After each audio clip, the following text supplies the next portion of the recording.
नमस्कार।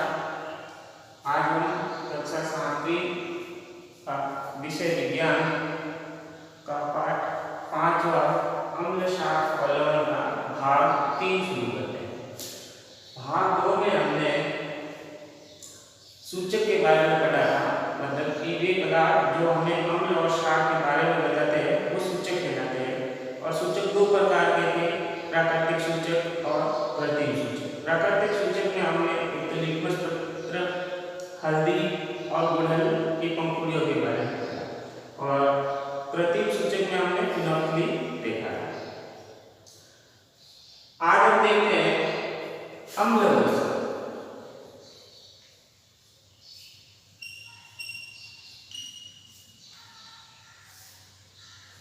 अम्ल वर्षा क्या होती है? तो जब बारिश होती है, बारिश के जल के साथ में कुछ अम्ल घुलकर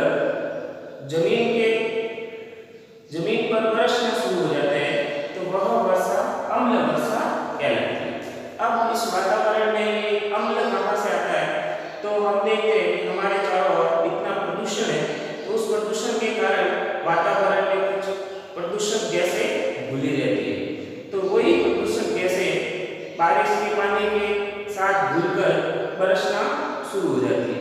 तो जब ये प्रदूषक गैसें बारिश के पानी के साथ में घुलती हैं तो अम्ल का निर्माण कर लेती है, और इसी अम्ल की वर्षा को अम्लीय वर्षा कहते हैं। तो अम्ल वर्षा जल के साथ अम्ल की वर्षा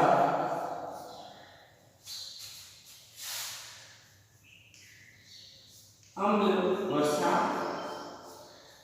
कहलाती है। अब वातावरण में कुछ प्रदूषक रहते हैं, जैसे कार्बन डाइऑक्साइड,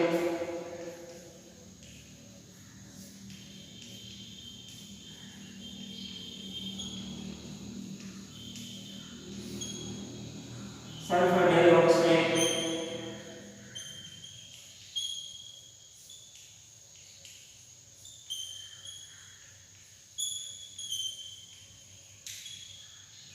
और नाइट्रोजन डाइऑक्साइड।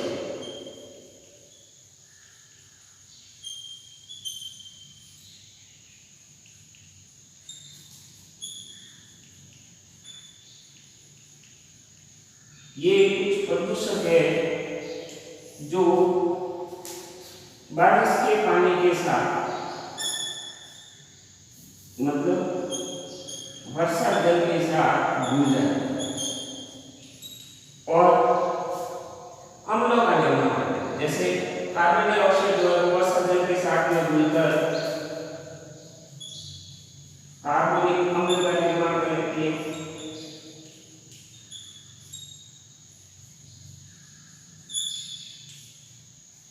सल्फर डाइऑक्साइड वर्षा जल के साथ में घुलकर सल्फ्यूरिक अम्ल का निर्माण कर लेती है।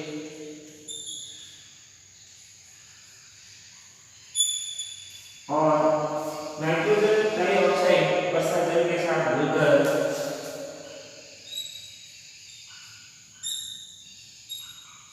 नाइट्रिक अम्ल का निर्माण कर लेती है।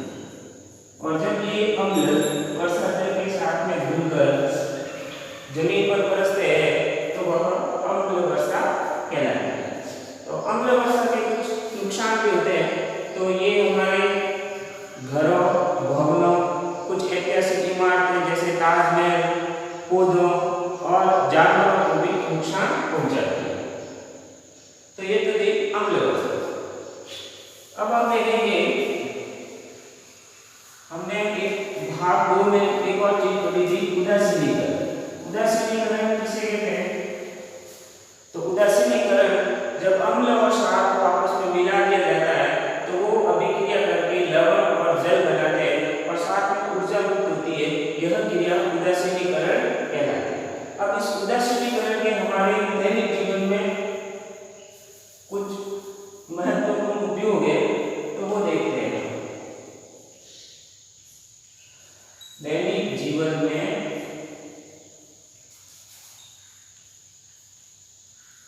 उदासीनीकरण का महत्व।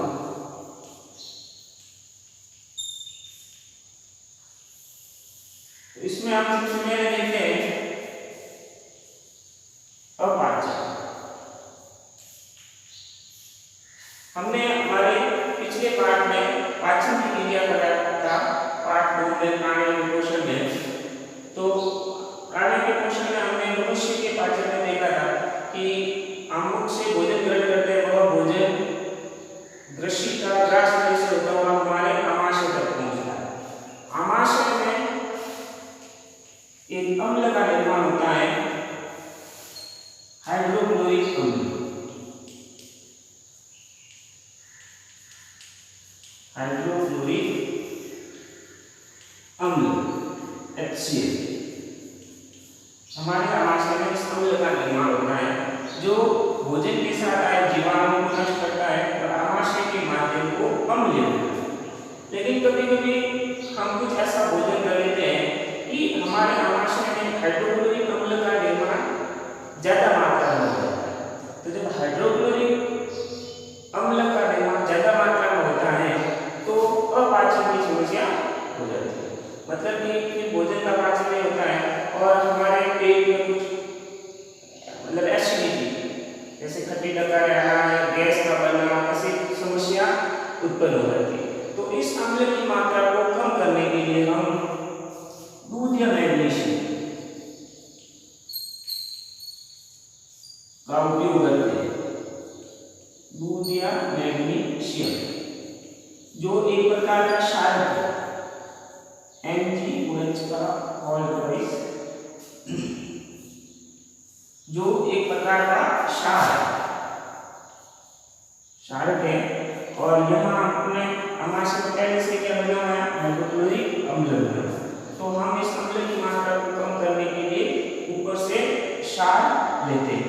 तो ये क्षार अम्ल के साथ में मिलकर इसकी अम्लता को खत्म कर देता है, समाप्त कर देता है, जिससे हमारे शरीर में अपाचन की समस्या खत्म हो जाती है। तो इस एसिडिटी को रोकने के लिए हम दूध या मैग्नीशियम का उपयोग करते हैं। तो एक तो ये हमारे दैनिक जीवन में उदासीनीकरण का महत्व हो गया कि अपाचन के समय में आमाशय में अधिक मात्रा में बनने वाले हाइड्रोक्लोरिक अम्ल को कम करने के लिए हम दूध या मैग्नीशियम का उपयोग करते हैं। दूसरा महत्व हो जाता है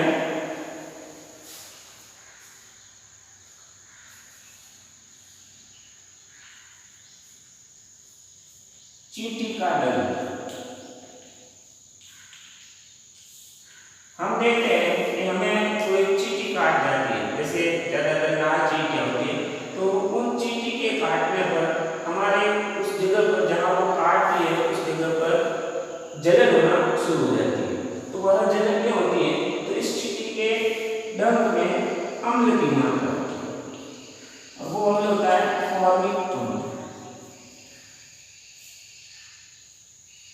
और इस अम्ल के कारण जहां पर वो काटती है वहां पर जलन होना शुरू हो जाती है। तो इस अम्ल की मात्रा को कम करने के लिए हम क्षारक का उपयोग करते हैं। तो हम कौन से क्षारक का उपयोग करते हैं इस चींटी के डंक के प्रभाव को कम करने के लिए? तो हम इसके जहां हमें चींटी काटती है वहां पर हम sodium hydrogen carbonate, sodium hydrogen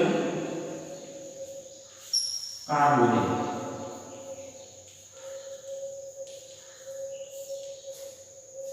या इसको सोडियम बाइकार्बोनेट भी कहते हैं, इसका उपयोग करते हैं। तो ये सोडियम हाइड्रोजन कार्बोनेट एक प्रकार का क्षार है और चींटी के डंक में अम्ल होता है। तो ये क्षार इस अम्ल की मात्रा को कम कर देता है और वहां पर हमें उस जगह जलन होना कम हो जाती है। या आप सोडियम हाइड्रोजन कार्बोनेट की जगह पर कैलेमाइन मीडियम का भी उपयोग करते हैं। कैलेमाइन मीडियम इसका भी उपयोग किया जाता है। ये भी एक प्रकार का क्षार होता है जो इस अम्ल की मात्रा को कम कर देता है और हमारे जलन कम हो जाती है। तो ये भी एक उदासीनीकरण का हमारे जीवन में महत्व हो गया। तीसरा महत्व है मिट्टी में अम्लता और क्षार, मतलब तीसरा महत्व हो गया मृदा उपचार।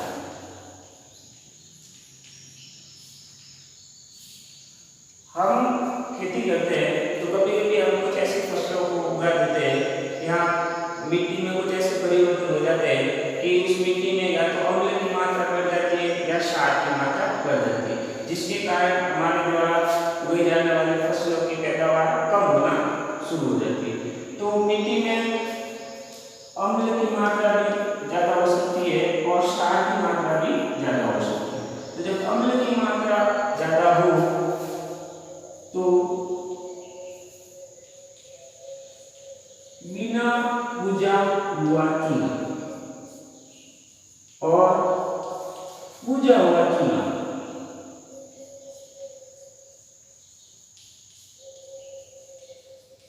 मतलब कि बिना भुजा हुआ चूना कैल्शियम ऑक्साइड और बिना भुजा हुआ चूना कैल्शियम ऑक्साइड और भुजा हुआ चूना कैल्शियम हाइड्रोक्साइड।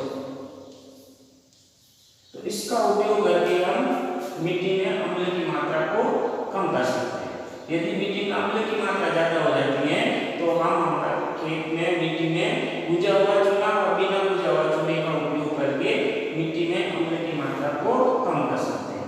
और यदि मिट्टी में क्षार की मात्रा ज्यादा हो जाती है तो जैविक पदार्थों का उपयोग किया जाता है। जैविक पदार्थ जैसे गाय भैंस का गोबर डालना, ये जैविक खाद का उपयोग करते हैं। जैविक खाद जो है वो अम्ल का स्राव करते हैं और अम्ल का स्राव जो है वो मिट्टी में क्षार की मात्रा को कम कर देते हैं। तो इस प्रकार मृदा के उपचार में भी हम मृदा में उपस्थित अम्ल और क्षार की मात्रा को भी कम कर सकते हैं और बढ़ा सकते हैं, जिससे हमारी पैदावार अच्छी हो सकती है। अगला उदाहरण निकलने का महत्व हो जाता है कारखानों से निकलने वाला अपशिष्ट जल। कारखानों से अपशिष्ट हम देखते हैं कि कुछ फैक्ट्रियां जो है वो किसी नदी, तालाब या किसी जलाशय के पास में होते हैं। तो इन कारखानों से जो गंदा पानी निकलता है तो उस गंदे पानी में अम्ल की मात्रा ज्यादा होती है। तो अब हम उस अम्लीय पानी को उस जलाशय में जैसे नदी या तालाब में छोड़ देते हैं तो उस तालाब या नदी में भी अम्ल की मात्रा बढ़ जाती है। तो यदि उस नदी या तालाब में भी इस कारखानों से निकलने वाले अम्लीय जल से वह पानी भी अम्लीय हो जाएगा तो उस जल में रहने वाले जलीय जीव जैसे मछली है या और जलीय जीव है या उसके आसपास होने वाली जलीय वनस्पति है उसके ऊपर प्रभाव पड़ता है।